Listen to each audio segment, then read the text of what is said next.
Hello mga kaibigan, maligayang pagdating sa aking channel. Ang tensyonado na sandali sa pagitan ng mga nangungunang aktor na sina Neslihan Atagol at Tagbabuyak Ustan ay nakakuha ng pansin at sinakop ang agenda ng mga magazine. Ang sikat na aktres na si Neslihan Atagol ay gumawa ng isang paputok na pahayag tungkol kay Enjan Ecurek kay Tagbabuyak Ustan sa panahon ng panayam. Ang pahayag na ito ay nalito kay Tagba at nagulat sa kanyang mga tagahanga. Sinimulan ni Neslihan Ataglul ang kanyang mga salita tulad ng sumusunod. Natatakot akong masira ang puso ni Tagba, ngunit hindi tama na itago ang katotohanan. Pagkatapos ay ginawa niya ang sumusunod na pahayag, niloko ka ni Enjan kay Demet Ozdemir. Pagkatapos ng mga salitang ito, marahil ay gumuho ang kanyang mundo. Ang pahayag ni Neslihan Atagol ay nagpayanig kay Tagbabuyak Ustan at ikinagulat din ng kanyang mga tagahanga. Mabilis na kumalat ang haka-haka tungkol sa katotohanan at kasinungalingan ng claim. Nang malaman ni Tagbabuyak Ustan ang tungkol sa pahayag na ito, mas pinili niyang manahimik.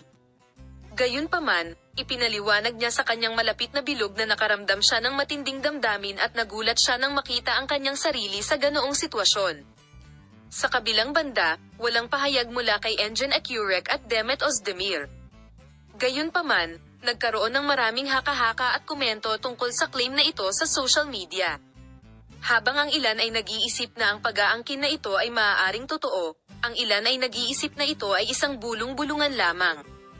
Nabatid na sina Tagbabuyak Ustan at Enjan Ecurek ay nasa isang matalik na pagkakaibigan sa mahabang panahon. Gayunpaman, ang pahayag na ito ay nagtataas ng mga katanungan tungkol sa relasyon sa pagitan ng dalawa. Ang mga tagahanga ng parehong Tagbabuyak Ustan at Enjan Ecurek ay nagsimulang maghintay ng may pagkamausisa para sa tunay na mukha ng sitwasyong ito. Ang pagsasama ng pangalan ni Demet Ozdemir sa akusasyong ito ay naging mas kawili-wili sa insidente. Kamakailan ay naging isa si Ozdemir sa pinakasikat na aktor ng Turkey at nakaakit ng matinding atensyon ng media. Gayunpaman, ang kanyang katahimikan ay ginawa ang katotohanan ng pag-aangkin na ito ng isang bagay ng pag-usisa. Bagamat ang nakakagulat na pahayag na ito ni Neslihan Atagol ay tumama sa kahindik-hindik na agenda ng Turkey na parang isang bomba, ang katahimikan ni Tagbabuyak Ustan at Engel at Kalp ay nag-iiwan ng hindi malinaw kung gaano karami sa insidente ang totoo at kung gaano ito ay haka-haka. Ang bambang akusasyong ito ay tungkol sa relasyon ng isa of Turkey's most famous actors is having.